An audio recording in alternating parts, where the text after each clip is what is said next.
Thank you all for joining. This is session 2, and my name is Neil Anderson, and it's an honor to be here with you all to talk about these things.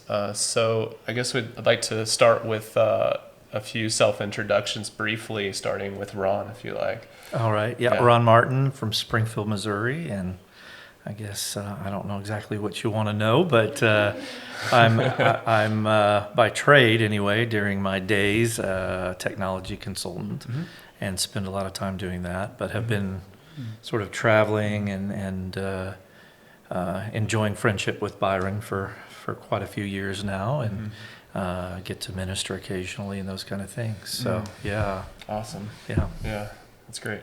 And Okay. Sherry? Sherry Barnes. I'm from White House, Texas, and I am a pharmacist by trade, and I got involved with the prophetic, with dreams and visions, and I met Rebecca several years ago through another ministry, and so that's basically it. Awesome.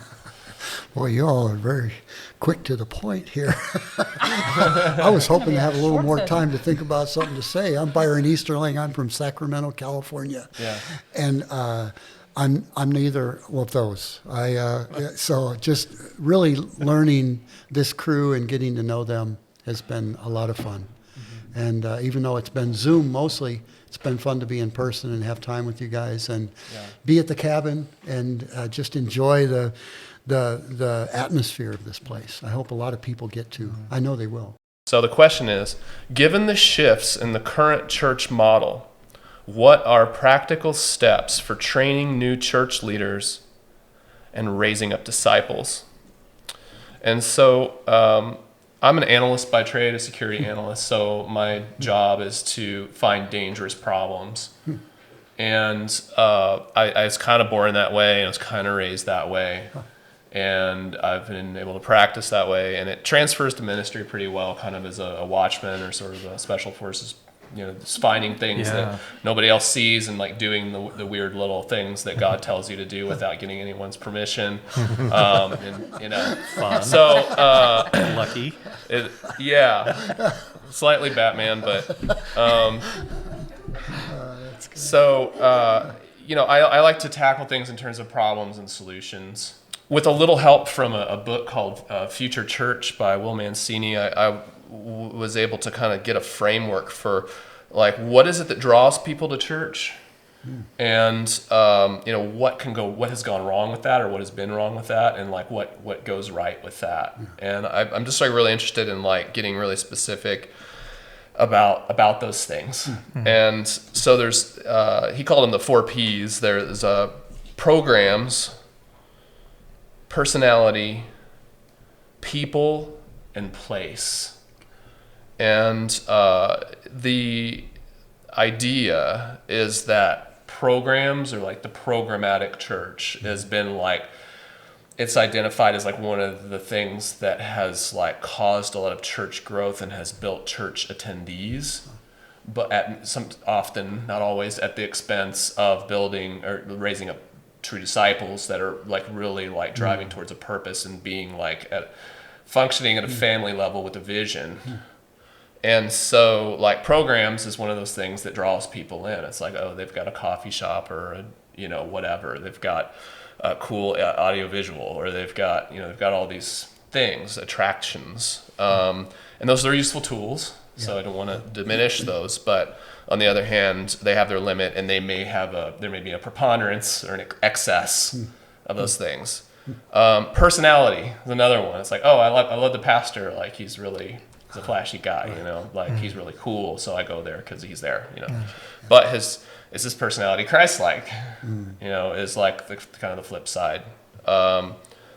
People, like my friends go there, or like it's a hipster church. Everybody is like cool, or it's a senior, there's a lot of senior citizens there, or it's this or it's that, and so, or it's very diverse. There's all these, it's like the people element, and then place, which is like they have stained glass windows, so I like to go there because it makes me spiritual, or it's a house I can relax, whatever. So. I just wanted to like kind of like give this sort of like high level overview. And I mean, the first question is like, do you guys agree with that? But I wanted to add one more thing, and this is sort of like what has been called the upper room thing, which is a purpose, which is it's like the idea of being attracted to church. You might like want to go to church with a purpose. Models and structures are good. You need an example. Maybe the model's not the right word. Maybe exemplar. Like what are the examples that we can follow? So you need order, but you need freedom as well. So I think I'd love to hear what any of you guys have to say about that. I think I'm still processing the question, because to me there's quite a few layers to that, because you can look at it from our humanity. What are we wanting out of something? We can look at it from who should we be, as compared to maybe the rawness of where we're actually coming from. Because there's a tension between that a lot of times, between I know I should be going for these reasons, but the real reason might be, because I would probably add maybe 2 P's to that for the more human side of us, and that would be, I have problems in my life that I don't know how to reconcile. Good. And I, and so people, I think, come out of a hunger to have pains healed. And then I think the other is proof. I think, for me, that's the beauty and the danger of the prophetic, is it is a powerful tool when it doesn't become the focus. I was just talking about this with Craig, but a powerful tool unless it tilts over to that point where somebody needs a word from you every single day, those kind of things. And so, but proof to me, I connect prophetic and proof, because the prophetic is one of those places where people really connect with the Father for the first time in their lives, or at least in a way that they feel like they can walk away and say, I know I had an encounter with him. I had been thinking about this, and this prophetic person just confirmed what I've been hearing already. And so those are two good. things that I think I from that human perspective. Right. Now, again, you could kind of go off of that in a lot of other directions, but I'll kind of stop there in case there are other thoughts for the moment. But the extra P's are good. That's it's allowed. Like, because it's totally allowed, because that's the whole point. Is it's like I don't want to create another model that that can't be broken, because of some rule or legalistic rule, right? So break my model if it's not mine. I broke the program question by breaking out of the program question. That was an bring them anywhere. So I guess maybe high level feedback about the idea of all these P's, Sure. If you have Sherry's some. going to say P for pass right now. Oh, wow. And I'm going to let Byron. Okay.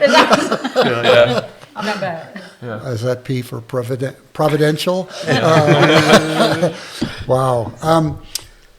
Of course, an analyst would, of course, have layers. And you're speaking to another guy who is also layers deep. And so your question to one of them was, do you agree? So starting with that question for me, do you agree? I agree, yes. Those are things that have drawn people to the church. That's a pretty easy response. I think the question is, are they a good thing that draws people to the church? Maybe for me is what, once you said that, that's what came to my mind is, are they a good thing? And I'm going, there's nothing wrong with them. They are what they are. It's like saying, I'm fortunate to have a left hand and a right hand. It is what it is, So these are things that are drawing people. I think it goes back to, for me immediately, I had this image of scaffolding and a building. And I feel what's happened is over the last centuries, of a church age is that, and I say that with hopefully some humility, is that through the years, what has happened is the building, how do I say this that it makes sense for me even? A scaffolding you should be able to put up and take down. It should flex and move with the need of the building. Mm-hmm.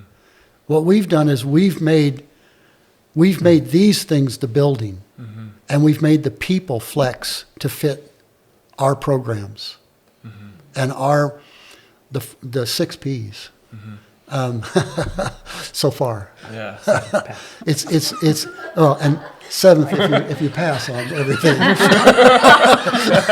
Sorry. Yeah. Which is a holy number, of course. So. Well, that's true.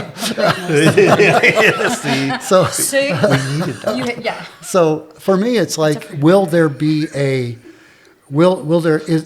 a shift coming, mm-hmm. that the building becomes the people, in the sense we're not trying to tear the people down and raise them back up. So if you don't fit that program, you're no longer necessary. Does that make sense? Otherwise, your relationship stems from a function. Mm-hmm.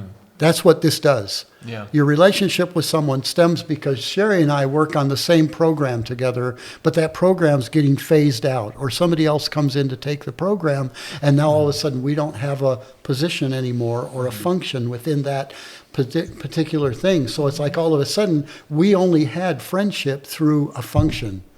Mm-hmm. But so I think that's the shift for me, are the programs wrong? No, not at all. Mm-hmm. I think it's where does it stem from? Mm-hmm. Where does it start? Are we? Yeah.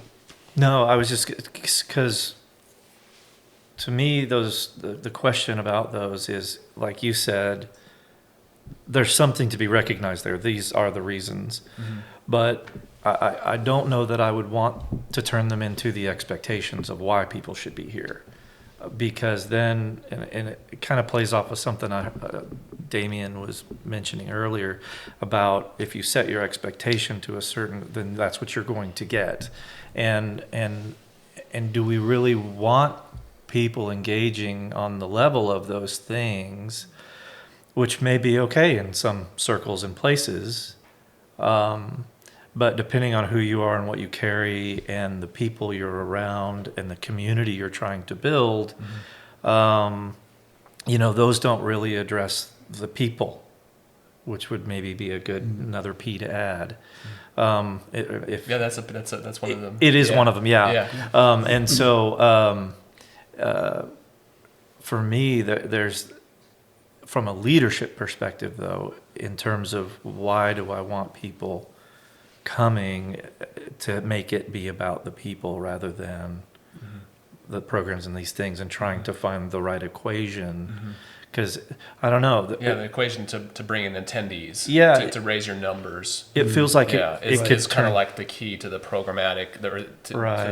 It's the programmatic problem is using programs for numbers and not for just genuine discipleship and maturing everyone together. Yeah. So that would probably lead me to then the question of, okay, well then, if we recognize these are things, but I don't want to base the attraction of people, so to speak, to whatever it is. Mm-hmm. I don't know.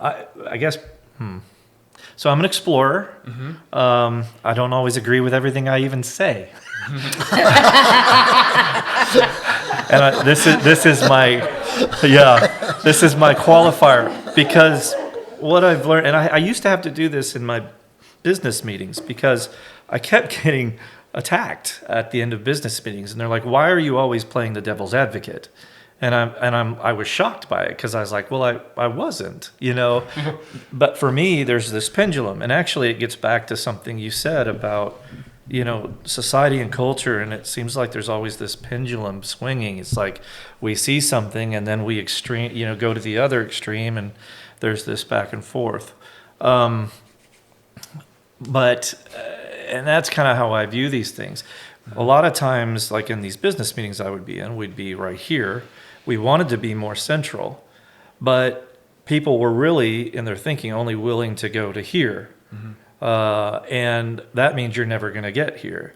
So sometimes I had to go to the ridiculous, mm-hmm. which they mm-hmm. thought was being devil's advocate. And really, in my mind, I was like, no, there's something to be explored here. And even if we walk away with one little thing that could unlock us being, more balanced, then that's interesting to me. So with all that being said, in looking at those things, I think my question would end up being more along the lines of, well, what questions should I be asking about in a new era? What should be attractive about what's happening? Hopefully it's the relational side that we've been talking about, that we're a people who genuinely and sincerely want relationship with each other, not just, I see something in you that needs fixed and I want to fix it, but really valuing the people more than what you see in them in terms of good or bad things. But that coming alongside and walking with them and figuring out what those questions are. And I don't know what they are, but figuring out the questions of, well, who should we be then in this new era? And we talked a lot about different aspects of that actually already, I think today, but. Yeah. So I think that one thing I kind of didn't focus on enough from the start was really like the main core of the question, which is potential steps for training new church leaders and raising up disciples. I started attacking the problem a little bit more. But healthy leadership is going to keep things on track. And then I overheard somebody saying, it might have been you at lunch, that we don't need leaders, we need mothers and fathers, kind of a thing. And so I guess that, that's like really what I'd like to hear from you guys.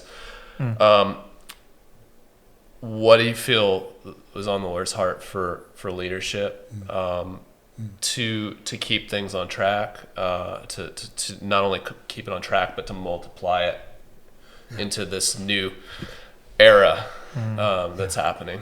I'm going to pass and give it to Sherry. Okay. Well, I'm going to add one more P. Yeah. Puzzle. I kept hearing puzzle, and it was like, because we're all having questions about, what's it supposed to look like? Because we're like, we're moving into this newer place, and you got this newer generation. You got a lot of different attitudes and a lot of different diversity and disunity, and so but as far as the leadership goes, I think by defining it first, the definition is going to determine the destination. And so if you've asked the right question or you define it properly, we're all on the same page, and there's clarity there, and we can move forward, and we have a vision, and we can go where we need to go. But I think as far as leadership goes right now, I think one of the I do a lot of analysis too, but I was looking at, they have companies that might make $1 million, and then they have companies that might make $1 billion or $1 trillion. And so when you think about those bigger companies, you're thinking in terms of taking the ceiling off, and taking God out of a box and allowing him to do a lot of stuff. So those people that are in charge have got to have that ability to let God be who he is. And one of the characteristics that they said, one of the biggest determinants whether a company would go way out there or not, really succeed, was deference. And so in other words, the people that are in charge, when they're sitting around that room and they're having that staff meeting, that conference, that half of the time the leader will make the decisions, and the other half of the time the people are going to be making the decision. And the fact that the leader, it can resonate with him that his people are actually the ones, boots on the ground, they're doing it, and for him to defer that and make the decision and be humble enough, to just step back and go, no, I don't always have all the answers, but these people, there's voices everywhere. And so I go back to that puzzle where if with all of the people and their input, eventually you end up with this big picture. Yeah. And it's beautiful. Yeah. So, but so kind of like a distributed leadership model, is that? Yeah. Okay. And the other thing too was this year Hebraically is 5781. Okay, and so when you think of the 81, the 80 is Pei and the 1 is Aleph. Okay, and that means the strength of the Father. Pei is a decade where we're going to be. It's a mouth. It's speaking. It's being a voice. Okay, but that 1, we've been talking about connection. And most of the Aleph words, brother, sister, mother, father, husband, wife, those are all Aleph words. So as we're moving into this one, I think part of the real answer is going to be in that connection, in that in that relationship. So it's like it's strong people like taking on more responsibility within church. Is that like a safe way to put it? Like within the body, as opposed to like kind of a leader and many follow, like just that disparity. That's a between good leaders point, and followers. but I think with what we've got ahead of us, Yeah. I think the strength is going to come from being in relationship with somebody. Being that if I know you, I'm gonna support you. I'm gonna have grace with you. I'm gonna and if either one of us trip, it's gonna be, I'm gonna put that to the side and go, no man left behind. We're gonna be together. So I think the strength is in the relationship because they were talking about generals with an army versus the relational fathering that's coming in. A general would give orders, okay, and the only thing that I would be necessary to do is be obedient. You wouldn't know me, it's an assignment, it's whatever. But when you get to that relational thing, there's a strength there that you're not going to be able to just drop somebody, because I know you and I care enough about you, that we're going to make it, whether you're having a hard time or whether I am, And so I think as we move into that, the leaders are going to have to be ones that promote that, that mirror that, So I think it's more that. Yeah, that's great. Thoughts? Well, so in the context of this weekend and the discussion and the discussions we've had and the statement, it was actually a friend of mine named Brandon Cotty, who does media at the church I attend back home. And he was the one who said, we need fewer leaders and we need more fathers and mothers. And so for me, the exploration of not necessarily, I think everybody carries in their heart what a leader means to them, and that can be a lot of different things. But to be a father, which I obviously am not one, but I know enough to know the people who've become them, say their life has been, unalterably changed forever with a love for something in front of them that they would die for. And it's so... I guess I'm fighting in my mind here to sort of abandon maybe using the word leader. I mean, it would be maybe, but maybe it's just it's a clarification to the leadership concept, right? Because mother and father. I guess I want to dissociate leader from father and mother, because while they may be leading, it's not leadership that drives them. It's the love of their child. And so the difference to me is a father to me doesn't want to always give their child the answers, because he knows someday that child's going to have to figure out how to walk in this life on their own. And so if I'm going to prepare them, and so one of the greatest gifts I was given from and I come from a background where it was easier for me to follow somebody. I felt wounded. I didn't feel like I, had something to offer, those kind of things. Whatever the reasons were, it was easier for me to defer under other people to lead. And I still fight that today.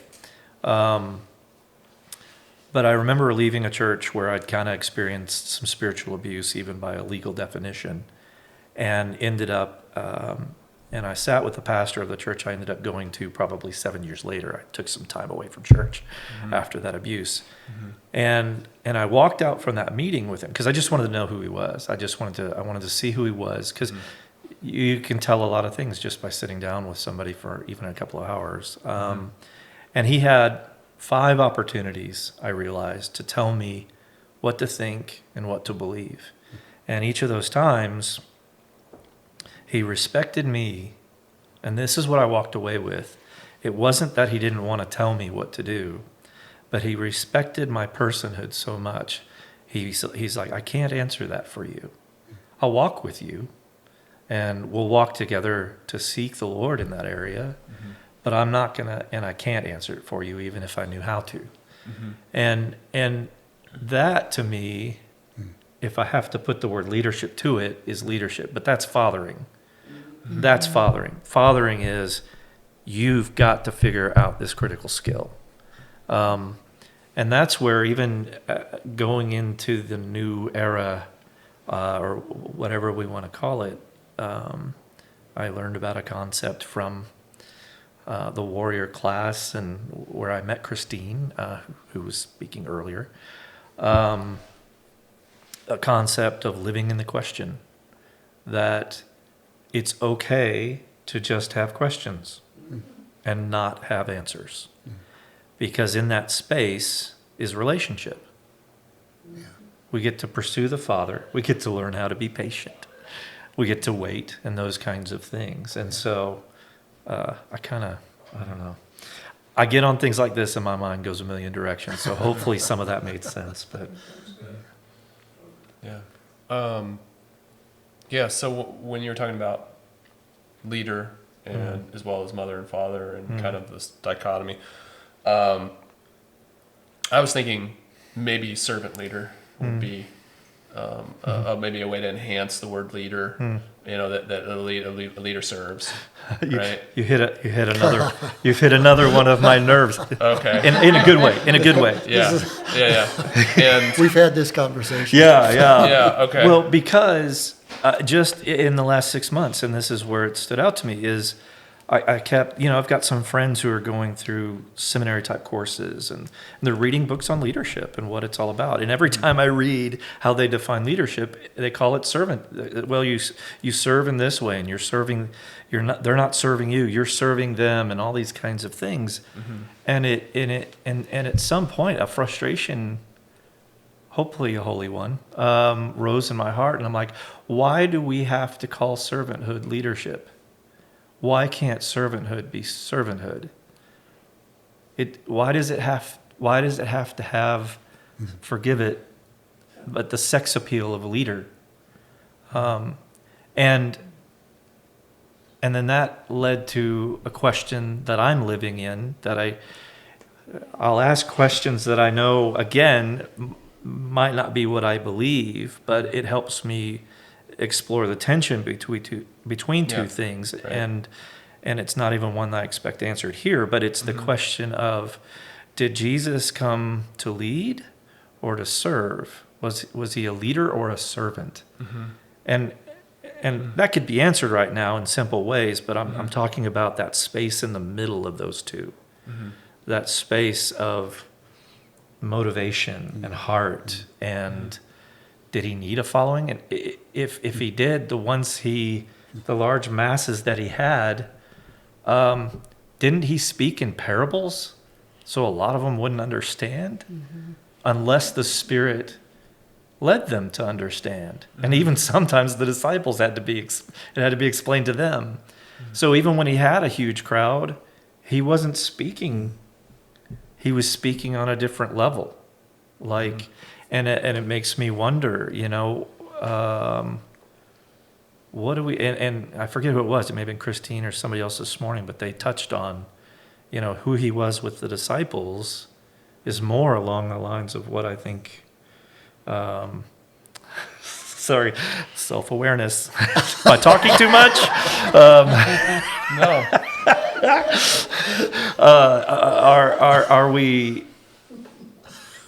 that's the level I think we're moving toward, is this engagement of relationship. And that's what That's the heart cry I hear from people. It's not even, I hate it when I do this. It's not even, people are tired of the machine. Yeah. They smell agenda. Yeah. We reek of it. And it can be the noblest agendas in the world. But to the person who's dying and hurting inside, they're gonna smell the agenda. Yeah. And they're saying, I need you to see me, not the thing you want to accomplish in me. Yeah.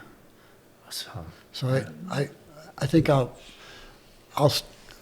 step into a practical side of that, Okay. which is how can that possibly change?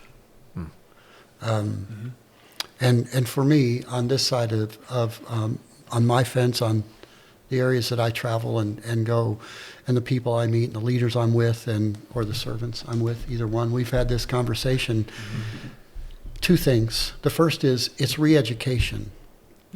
There is a re-education that is happening naturally, but there's also a re-education of the body of Christ, and a part of that is they're responsible for their own growth, and we've taken that away from them. yes. It's not up to me to make you grow. It's up to me to provide tools for you to grow, but I can't help somebody. I can only offer the tools. But you can go to the depths of the universe with God and to the greatest heights. It's up to you. It's your choice. Or you can just stay at the shallow level all your life. That's up to you. And God is not upset by that. I don't think God has any concern one way or another. He loves us either way. He's going, hey, you love me. I don't care. That's not it. It's not about, I'm going to go deep, therefore I'm greater. It's not about that. It's just, it's your choice. It's your choice. So re-educating the body of Christ is real important, which means the leader has to, or the servant truly has to become an Ephesians 4:12 leader, which is my focus, my purpose of those gifts. And everything I've read, those gifts are not offices. Now there is disagreement, and I totally get that. But from the Greek language that I've studied, I can't find office in those words. I find the translation of the word gift in Greek, gift. Gift means gift. And so those are gifts that are given to the body of Christ to do what? To build up, to nurture, to strengthen, to equip the holy believer to go after and do all the things that they've been asked to do. So it's the re-education that I think we're going through. And the Lord began to talk to me about, for 50 years, necessarily, we had to focus on Ephesians 4:11 because we only were using a few of those gifts. And I think he's been raising up apostolic understanding, prophetic understanding. What is a true teacher? What is a true pastor? Why am I calling you a pastor when you lead a church and you have no pastoral gift at all, but you're a great leader? Why would I call you pastor? I'm dumping on you something that doesn't belong on you. It's reacclimating the leadership to say, these are gifts, number one, and I'm not a pastor. You know, people don't call me pastor. I'm like, oh my gosh, you have no idea how well I could destroy what you just said. and yet, but God is moving us to Ephesians 4:12. Where it's like, okay, time to shift. And it's now the focus is on the people. So that means re-education both on the leadership part and on the people's part, which then leads me to how do we do that? Yeah. We have to learn how to listen. We have lost the art of listening. And it is an art form. To me, listening is an art form. That means that the servant will listen because that man listened to you and wasn't needing to have the answer. Yeah. And we have gotten to this point in the body of Christ where we as leaders have had to have the answer. We have to have the answer. It happens all the time. Tell me what's happening in the church today. Yeah. tell me what's happening in the church today. Yeah. You know, Yeah. Yeah. That comes up. It happens with theology a lot too. Like you have to have an answer to a Yes. hard question, and so they take the best logical guess as the truth. Instead of kind of saying, well, this seems to be the way. It's like, yeah. and what happens is when you begin to open up the avenue of listening, every voice then has. I always say. Everybody has something to bring to the table. It's not about length of time that you've been in the kingdom. Everybody has something to offer, no matter where you are in your walk with God. But it takes a lot of humility, and it takes listening to capture that. And I think once we do that, we'll start seeing more of these fathers. And when I say fathers, that's not a gender to me. Yeah.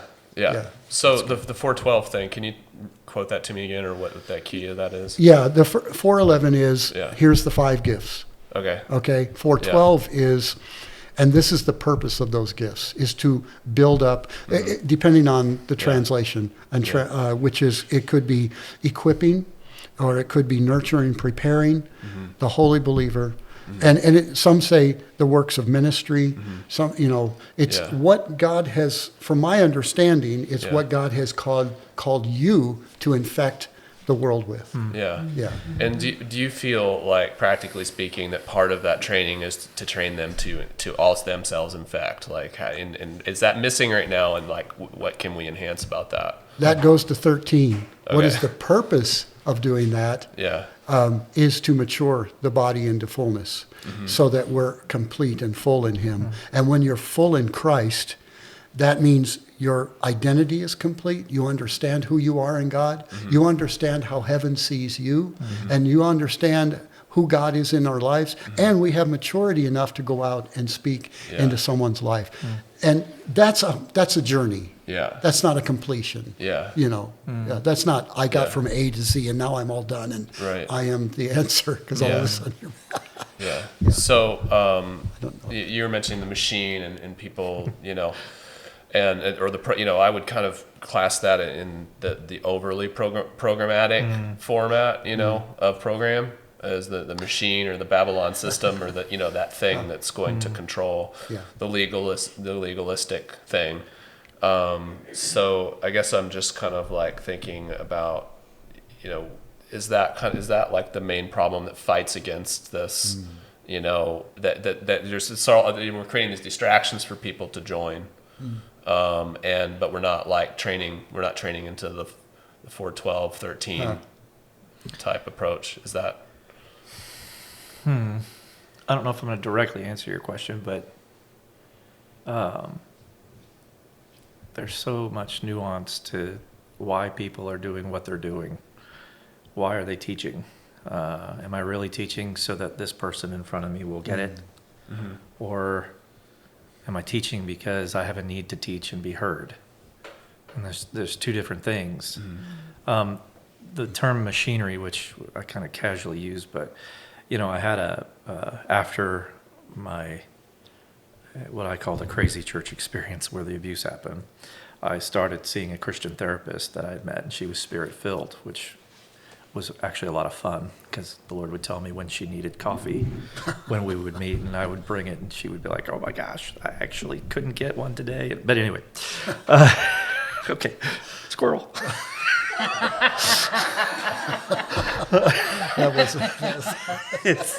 I'm infected with your squirrel chasing. But in my first meeting with her, she said to me, and I don't know where she got her statistic. I couldn't back it up if I needed to. But she said a large percentage of pastors in churches, and again, it wasn't necessarily denominationally quartered off.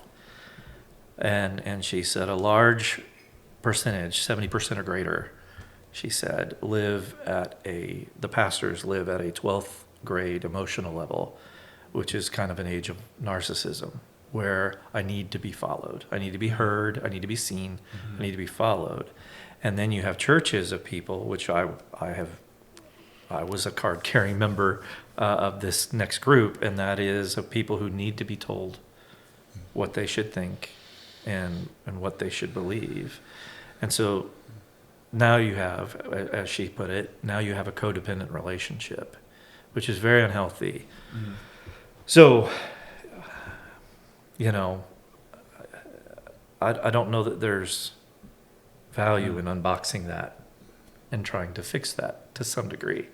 I think that's an act of God, in the hearts of individuals. It was for me, I had to go through the process of having enough people tell me what to do and get burnt enough to realize, why am I doing this?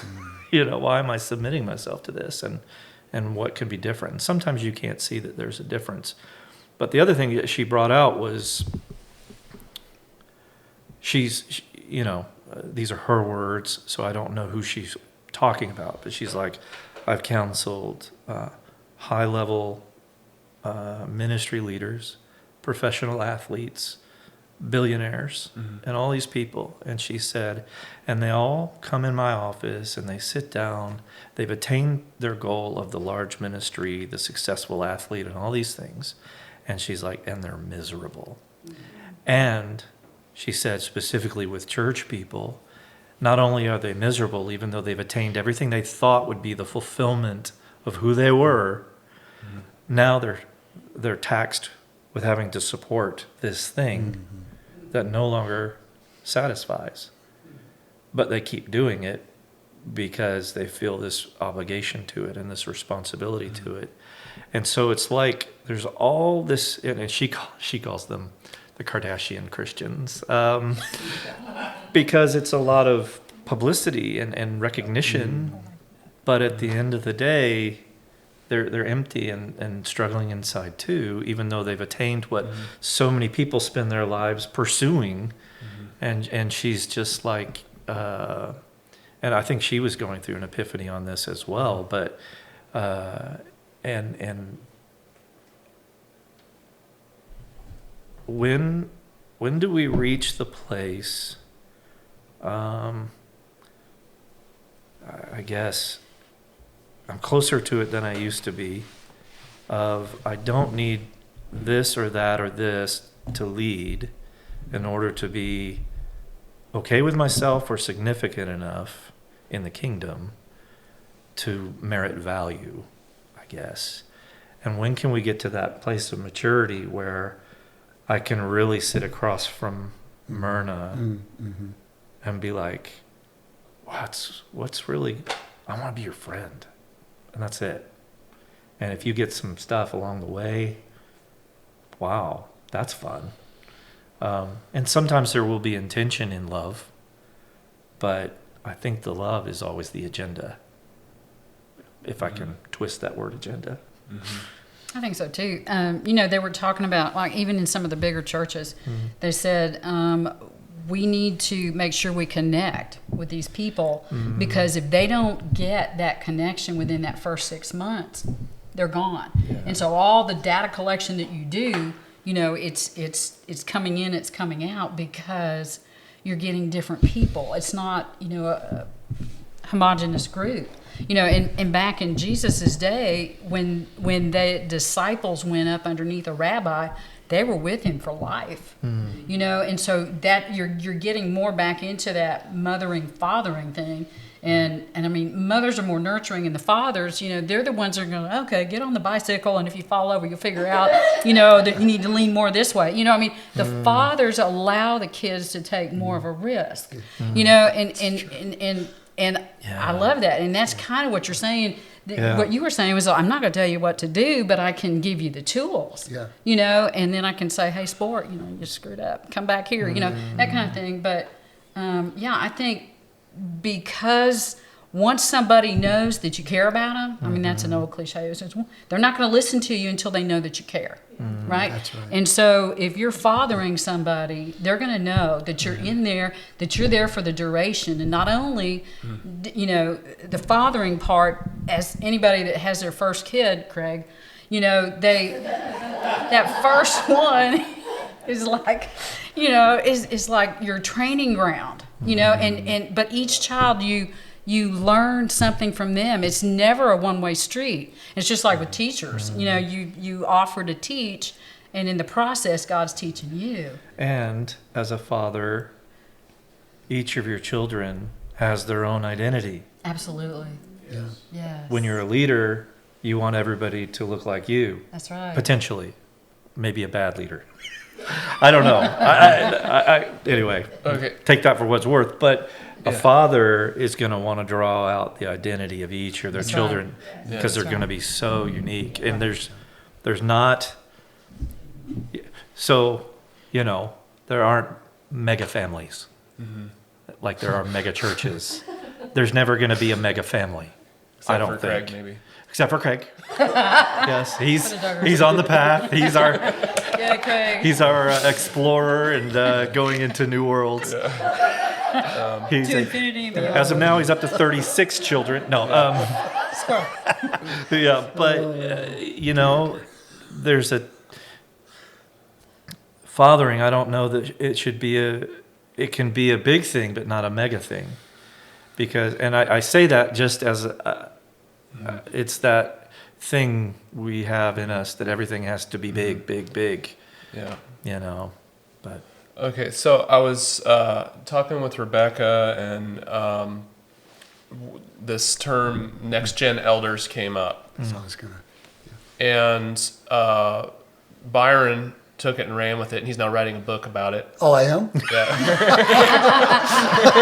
All right. thus it has been Who would have known? if I decreed. Let it be written. Let it be done. Stone tablets. But I mean, this is several months ago. That came up, and I was like, okay, well, I'm going to try to define this. So this is not like definitive, and it's a model that should probably be broken or something. But I ran it by Byron, and Byron was like, that's pretty cool. And so I'll take a crack at this, and then I have a question about it. And I think that I already noticed some stuff that's missing from it, especially after hearing from Sherry. Next gen elders are people who come into greatness as a result of hearing the Lord and speaking and doing in response to what the Lord is speaking and doing. Becoming great does not necessarily imply being in the spotlight. Next gen elders are critical to the next movement because it is a call into sanctification. This next movement involves raising up of many strong leaders, not after the old model of many sheep and few leaders, but of many sheep and many shepherds. These shepherds shall remain meek and humble. Many shall never rise to positions of eminence before the crowds, but whoever does shall remain humble. This is a distributed leadership model. This is distributed leadership, the way it was meant to be. More mature leaders than before, seeking the Lord and doing their part, such that large institutions need not exist to compensate for lack of leaders. This is a movement that serves leaders by reducing the pressure and stress on the few leaders by virtue of making more leaders. And, I think there's like a relational element and a heart thing that should be woven into this. But I think like one of my main questions, I'm interested in general feedback about this too, but maybe this is a question for the group, but especially Byron, like how many underutilized leaders are there right now that need to stand up and are not standing up, or they just need that impetus or whatever? Oh my gosh, that's almost uncountable. Yeah, like they're like pretty ready. They don't have to get trained up, and like they're ready. And what's happening is they're. So I'm going to back up just real quick. Okay. Because I'm looking forward to the journey that you walk through your definition. Because I think moment and season by season within even a new era, a new age, a new epoch, that there are many seasons, okay, within an era. There are thousands upon thousands of seasons within an era. So this season, you've written this. I'm looking forward to each season hearing how this advances because you're journeyed through this. Sure. I just, as a sidebar. Yeah, when you're a part of that. Well, good. Yeah. Okay, cool. Yeah. So Yeah, supposedly I'm writing a book. so I don't have to do it. I'm just handing it off to you. That's actually the whole point of the Okay, session. I see is what just- you're doing. Yeah. So I guess for me, so many people immediately comes to mind about your question is, are there people out there who are ready to be that type of leader? I think that's what's happening in the body of Christ. So many people. Barna did a study, the Barna group did a study and discovered that there's 30 plus million who have, he calls de-churched, not unchurched. These are people who actually are people who love God. They love the body of Christ. They want to connect. They're not angry at God. They're not angry at the church. They just don't seem to fit anymore into an organized structure. Institution. Yeah. That, strictly speaking. Yeah, they just don't seem to fit anymore. Yeah. So a lot of those are leaders because they haven't been able to exist. Yeah. You know, I think what Russ is doing and the raising up is the prime example, which I know you get to speak with him later about this. No, set it up. Is the prime example to me almost of, you don't raise up 10,000 groups. I don't even want to call them churches because I don't know that they're all churches in a sense. I think they're groups and orders and churches and ministries and just people groups that, so you have this, you don't raise that up by a structure. You raise that up by relationship, and you raise that up by releasing people. And I think that's what the organized church has lost because of that need for that top-down, hierarchical. Yeah. And there was a need for that. Let me back up because there's a backstory on that. Everybody except maybe a few people in this room, I don't know who they would be. If you go back 1,000 years, 800 years, 500 years, 300 years, you go back there, we're not royalty here. Most of us would be hardworking, have families. We'd live in a small community. We'd do our job. We'd work for somebody. Maybe there'd be a merchant in here. Maybe there would be somebody of royalty. Maybe there'd be a priest, in this room. Who knows? But most of us would not be educated. So how did you learn? You learned by those beautiful stained glass windows. I could go in and I have heard the priest, or I know the story because the priest has told me the story. And so I could take my family in and I could say, that's Joseph, and that's Mary, and that's the baby Jesus. And I could tell it by picture, okay? But I wasn't educated to read it, nor did I have a book because there wasn't a printing press until, 1480 or somewhere in there. Anyway, so there wasn't even a 1500s, I guess. There wasn't even a printing press, so there wasn't mass education until that began. And it took hundreds of years to get to mass education at that point. So before that, who was running society? It wasn't royalty.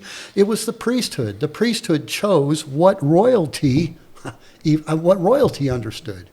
There were a lot of uneducated royalty, and it was set up that way. So I guess what I'm getting at is that is, to me, the structure that's being torn down. But it was necessary then. How do you distribute the gospel to an uneducated person?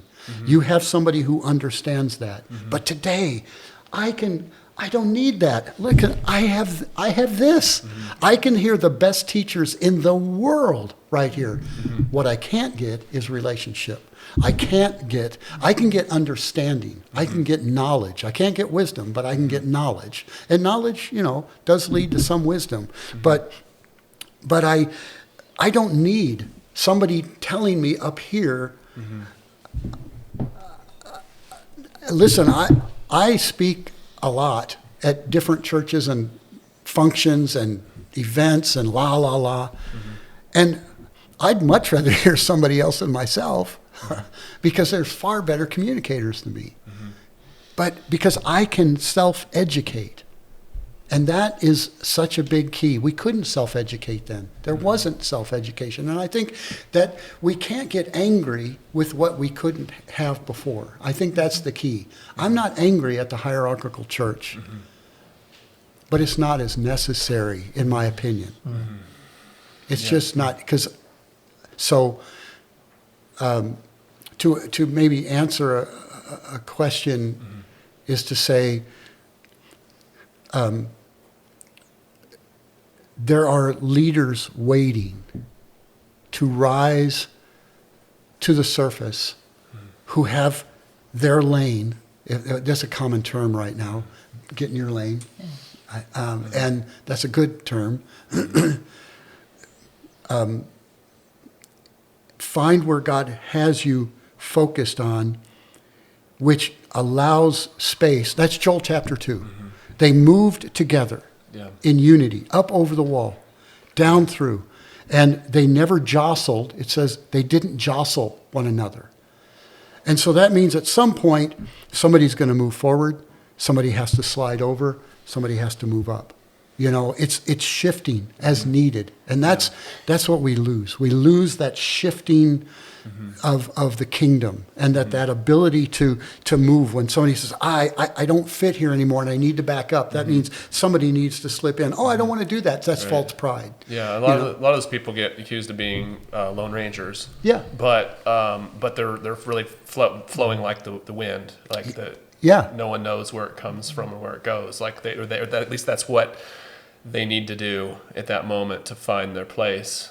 And when you have community, somebody can call you in and say, hey, we really, what are you sensing from the Lord? And it's not saying, I need you to go there. There is a moment for that, but most of the time it's like, what is God saying? What is God doing? Look who just shifted. We need that spot. That's community. You were saying about the priesthood and like the kingship, and how that the old model centuries back, and I just put those two things together. Priest kings, right? Like as leaders, we're priest kings. Right? Priest kingship is not necessarily going to be dominated by a legalistic institution, but it's going to respond to that freedom in the Spirit or in Christ. But you have to have your senses trained to hear and so that's part of training, right? Is training people to hear. Art of listening both directions. But I think one of the things with the people that are ready, they just need to know, hey, you don't need a business card, you don't need an ordination or a whatever. If the Lord's telling you to do something, and you have, it is the importance of the relationship or the with people that are helping to cover or to oversee. You need that. So we still need that, but we need those people to let their children, their spiritual children, know that you're free to step out in the direction that the Lord's calling you, without reference to the licensing department or whatever. And I think Christine brought that up this morning about allowing people to fail. We have to give room for people to fail, and that's where leadership has not allowed. A lot of times is it gets messy. And we have to allow for mess. Okay. Cool. Well, it looks like we've just got a minute or two to wrap up and transition to the next space. But thank you all for your input and contribution to that topic, and I'm looking forward to your book. So I got to live it first. Time's ticking. But thanks all of you for inputting. Thanks for it's been really awesome. Thank you. Yeah, great. Okay, this is session 2.5, focus session on leadership, and we're speaking with Archbishop Russell McClanahan, and I'd like to ask you, I'm wanting to learn more about your leadership, the way that you do leadership, the way that that works in your communion, and that there's a relational communion where you there's a the way that the bishops work together to bring up leaders and to relate to them, because it's a very relational type model. And I'm very interested in this, how that speaks to the question of right now, and like what kind of practical steps can we learn from you about raising up church leaders and making disciples. One of the things I really appreciate about your last conversation was talking about the difference between leaders, people being fathers and mothers, because that is a major difference. Leaders are, do this, go this direction. You're leading. Yeah, and not that fathers and mothers don't include some of that, but it's based on relationship, not just on position. You all were looking a while ago at Ephesians 4:11, being, God had given apostles, prophets, evangelists, pastors, and teachers, and verse 12, to equip the saints for the work of ministry to build up the body of Christ. And I think one of the shifts that happened when in the whole church we began to rediscover the ministries that were outlined. We saw, okay, this person's really not an apostle, this person's a prophet, this person's a teacher, and they took on the persona of they were the one. It was like a one-man or a one-woman show. And leaving out verse 12, it's a fatal flaw, I think, in that. The purpose, for example, I'm going to just sort of run through these real quickly. An apostle is supposed to impart to the people a vision larger to the world. A prophet not only prophesies, but I think one of the great purposes of a prophet is to impart to the people the longing and the desire for them to hear from God. Not just them do the prophesying over them, but to impart to them that they can hear themselves from God.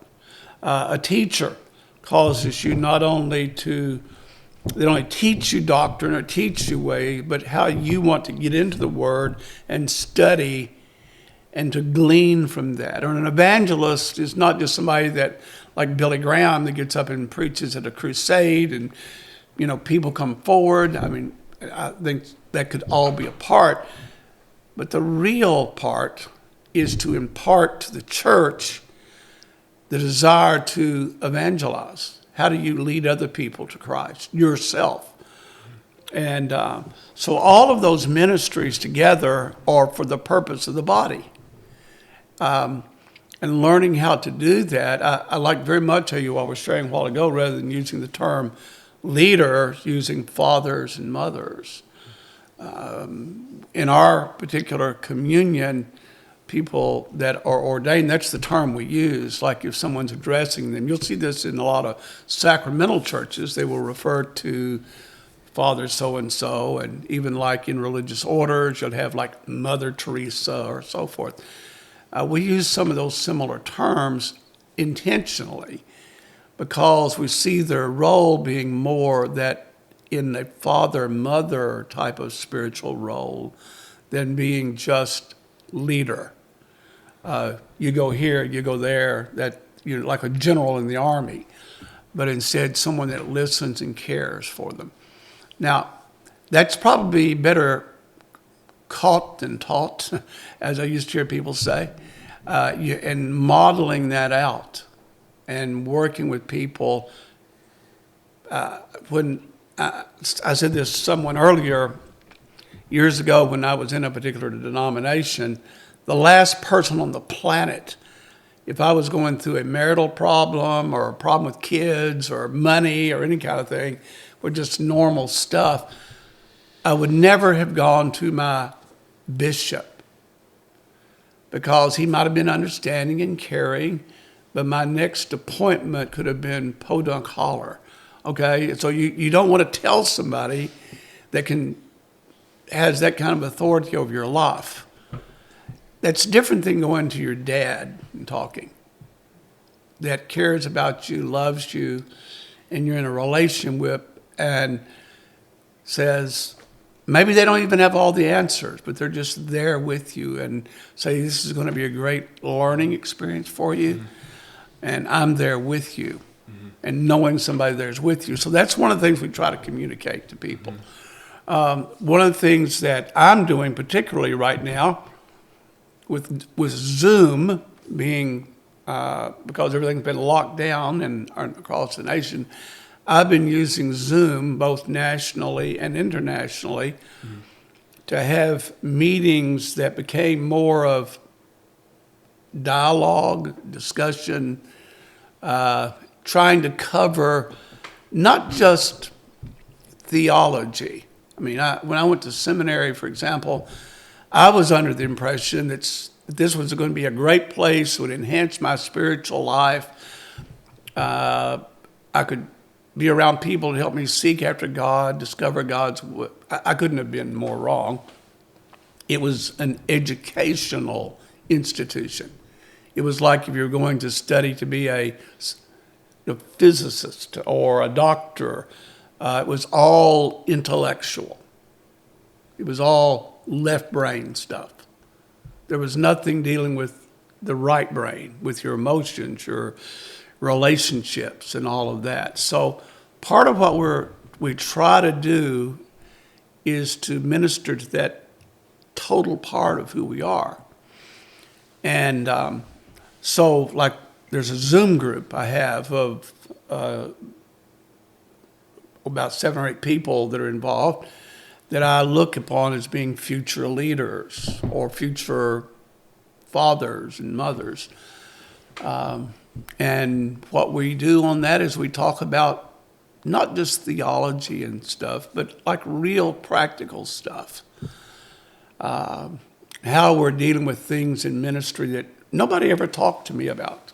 I talked to other people, but I sure didn't pick it up when I was in graduate school or anything. They never dealt with, what do you do with church fights, church conflict? If you're around church very long, you're going to have church conflict. Nobody ever told me that.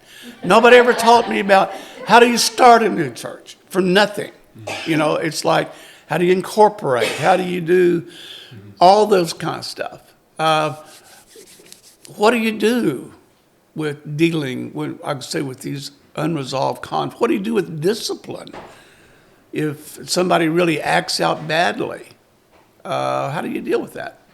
And there are ways biblically you handle those things. Nobody ever talked about those. I don't know why. They you sort of just had to discover that on your own. So that's part of what we try to do in those groups. And then, how do you reach into a variety of people groups? And Jesus told us to go into all the world and preach the gospel. And it's not just going into nations, it's the way we think, but it's into every ethos, every people group. So like in our culture, we have multiple people groups. And some of them are really good people groups, and some of them are unique people groups. How do you speak, for example, in our culture now is the whole transgender area? How do you speak into a group of people that are in the gay lifestyle? How do you do that in a loving, caring way without supporting it, but listening and caring about people? And so that's part of what if we're going to model out what it means to be a follower of Jesus, how do you do that to people that are completely different than you are? And that's a great learning experience to do. I think I told you all one time I was down in Guyana, and Guyana it's in South America. It's the only English-speaking country in South America. And Guyana is now a socialist country. I was going in to meet with the Prime Minister of Guyana. Now, here's a guy that not only he's a socialist, I'm not. He was of African descent. I'm not. He was a Muslim. I'm a Christian. We had nothing, absolutely nothing in common. I was sitting in his office, or out in the waiting room before I went into his office, and just saying, Lord, please show me where's someplace we can connect. And when I went in and sat down in his office, I think I've told you this before, I looked at his office and it was just covered with artwork. Mm-hmm. And immediately I started sharing with him how my mom and dad were artists. Well, you would have thought we were new best friends. So we sat and we just started talking about art. Yeah. And in the middle of that, then I told him I was coming down to talk to people about Jesus. He gave me a letter just allowed me to do anything I wanted to do in the country. And the next year when I went back, I took him a painting that my dad had done, and he hung it in his office. Mm-hmm. But where we related on a human level was at a point that we could make a connection. And I think one of the things we have to learn to do with mothers and fathers or leaders or whatever term you use is learning how to listen to people that do not know Christ and find out how can I connect with that person. And it takes a lot of effort to do that. Mm-hmm. It's not something you just fall into. You have to work at doing that. Yeah, it sounds to me like you both were. I mean, it sounds like he was probably looking for that connection too. Because I think so. It just struck a match instantly. Instantly, yeah. Right. And that's probably the case. I'd say, well, perhaps arguably for everyone, sure. is always looking for a connection. They may not know it. They may be hardened in some way, but they all want that. And another thing is one of the hard lessons for me to learn was learning how to say something you all mentioned a while ago, and that's, I don't know. As a leader has a hard time saying, I don't know. Mm-hmm. A father or mother can say, I don't know. I mean, it's like I just shared with you a moment ago. I remember one of the times it most hit me in the face was I was pastoring a church, and a 3-year-old child had run out in front of a car and was run over with a car. And went to the hospital with the whole family went. And the doctor comes in and says, I'm sorry, he didn't make it. Of course, everybody was very emotional. Mm-hmm. And then the mother looked over at me and said, why did God let this happen? There was a time in my life I would have felt obligated to have given some theological answer on that. The truth of the matter is I just looked at her and said, I don't know, and reached over and hugged her and just held her. Mm-hmm.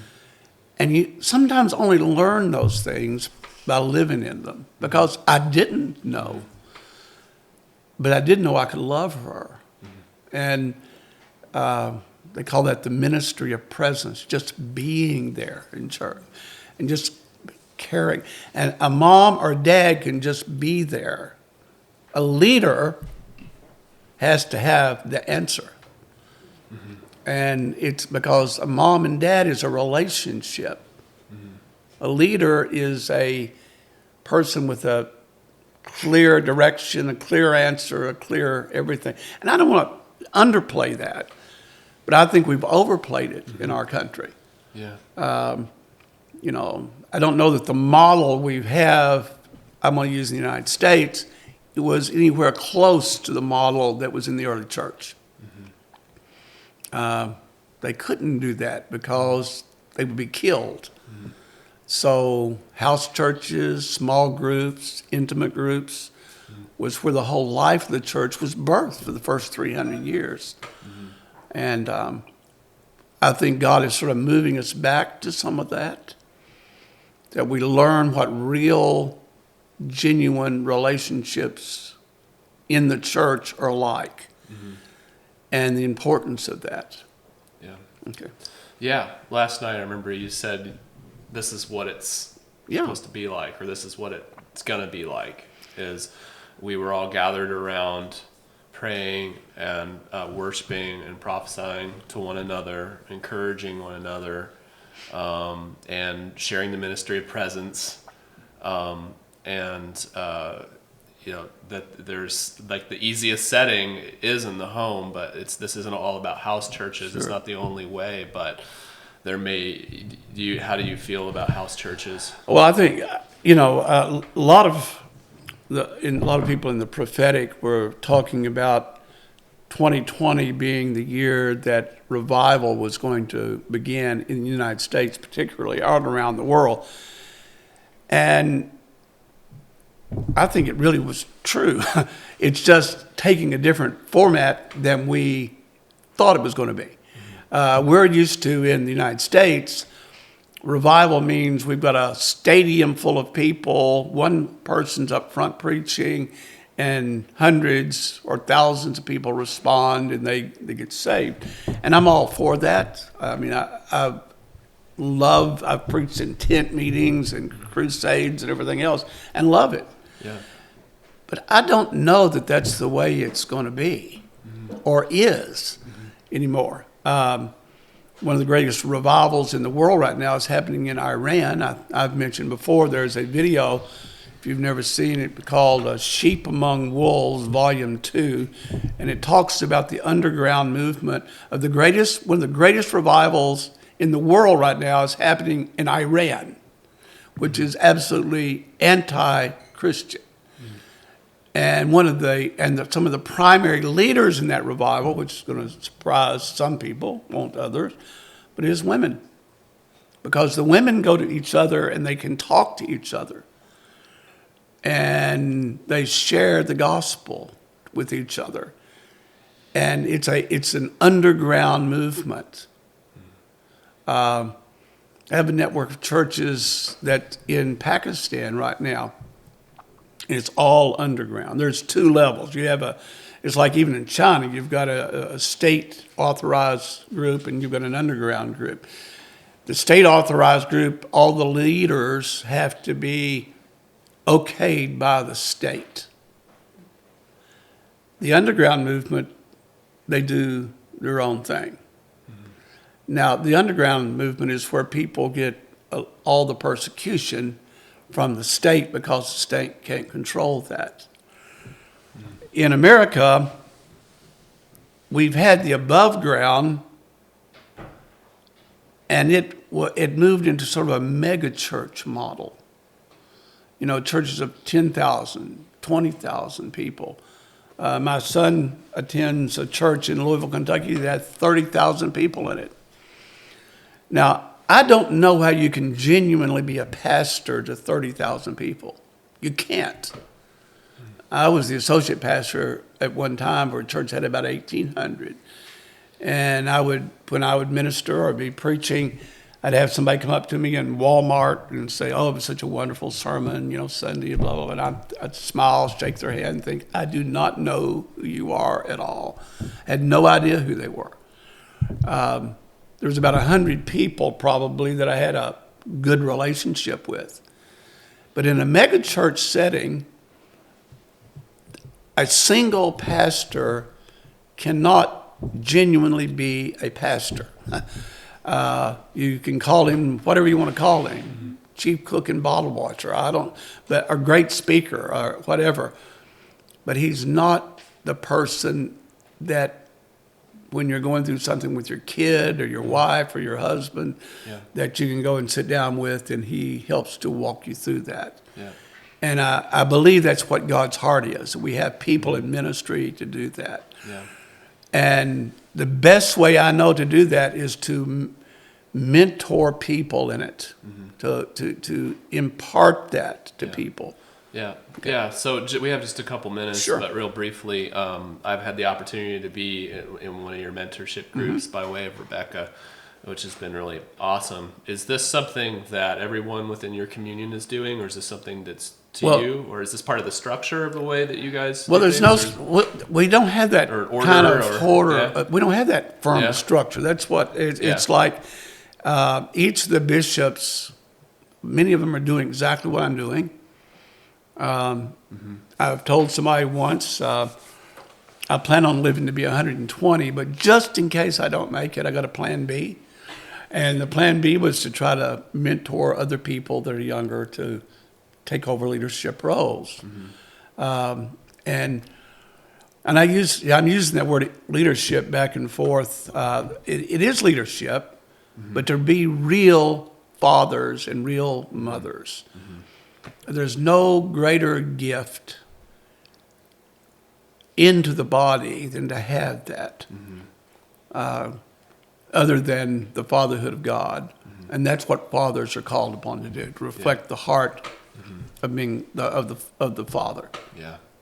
So yes, it's one of the things that many of our people are doing, and trying to mentor, so that passing the mantle on to others and so forth as time goes. That's awesome. Yeah. Yeah. So So as much as we use this word leader, we have to, maybe we're needing to emphasize what we mean by it, and Sure. develop that definition for the times ahead. Right. With the more of the parentage approach. Yeah. yes, Yeah. you're absolutely correct, I believe. Right. Yeah. Great. Okay. Great. Well, thank you so much. I really appreciate it. And this concludes session 2.5. Okay. Thank you, Bob.